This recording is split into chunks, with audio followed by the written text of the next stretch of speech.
जब आप एक WWE सुपरस्टार होते हैं तो जरूरी नहीं कि लॉकर रूम में मौजूद हर रेसलर से आपकी अच्छी दोस्ती हो। जाहिर सी बात है कि एक लॉकर रूम में अलग अलग तरह के लोग रहते हैं और कभी कभी उनमें झगड़ा भी होता है। ऐसे झगड़ों को अक्सर छिपा कर रखा जाता है, लेकिन कभी कभी वो लोगों के सामने आ ही जाते हैं और ये सुपरस्टार्स एक दूसरे को पसंद नहीं करने की वजह भी सबके सामने बता देते हैं। पर कौन थे ऐसे रेसलर्स? जुड़िए हमारे साथ, जहां हम ऐसे ही 10 WWE रेसलर्स के बारे में बात करेंगे जो असल जिंदगी में दुश्मन हैं। Matt Riddle and Seth Rollins.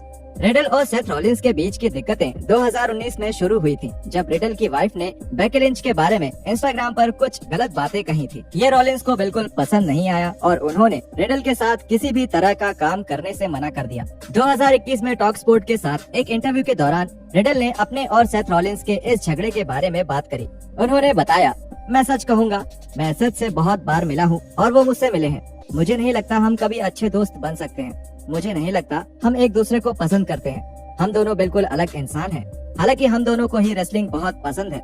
मुझे पता है मेरी वाइफ ने बेकी के बारे में कुछ कहा था जो उन्हें पसंद नहीं आया और मुझे भी वो अच्छा नहीं लगा, ना ही मैं उससे सहमत हूँ। उसके बाद से सेथ मुझे पसंद नहीं करते और मुझे नहीं लगता कि बेकी भी मुझे या मेरी वाइफ को पसंद करती है, जो कि मैं समझ सकता हूँ। अब जो है वो है।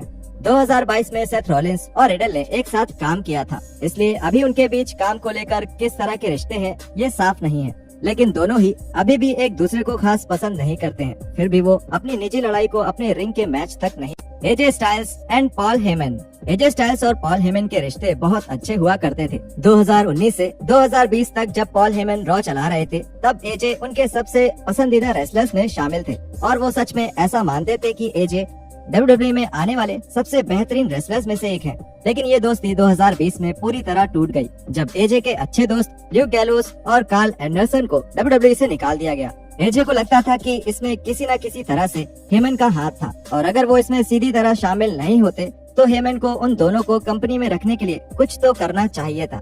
अब ये एजे की तरफ से बात को बड़ा करने वाली बात लगती है, क्योंकि हेमन इतने अहम फैसलों का हिस्सा नहीं थे, बल्कि वो तो सिर्फ क्रिएटिव टीम का हिस्सा थे। अब जो भी हो, ये मजबूत दोस्ती अब पूरी तरह खत्म हो चुकी है और अब एजे को हेमन से कोई फर्क नहीं पड़ता। इन दोनों को अलग कर दिया गया था और अलग अलग शो में रखा गया था और इसी वजह से इन दोनों का फिर से एक साथ काम करना बहुत मुश्किल है। रोंडा राउजी एंड एलेक्सा ब्लेस। जब 2018 में रोंडा राउजी WWE में शामिल हुई, तब एक फीमेल स्टार जिनके साथ उन्होंने बहुत काम किया वो थी एलेक्सा ब्लेस।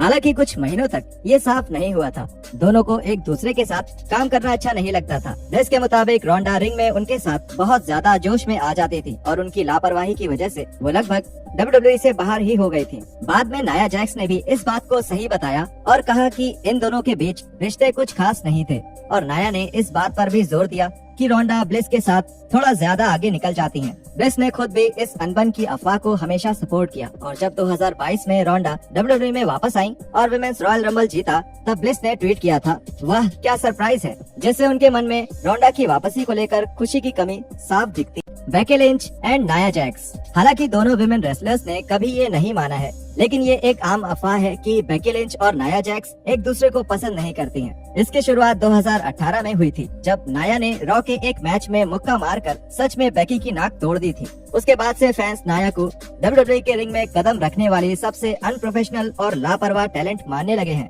इस हादसे के बाद बेकी और नाया ने कभी एक साथ काम नहीं किया है और फैंस ने हमेशा इसका मतलब यही निकाला कि ये दोनों एक दूसरे को पसंद नहीं करती हैं। अब इस बात में कुछ तो सच्चाई है, क्योंकि ये बहुत अजीब बात है कि बेकी की चोट इतनी फेमस होने के बावजूद भी WWE ने कभी इन दोनों का मैच नहीं करवाया।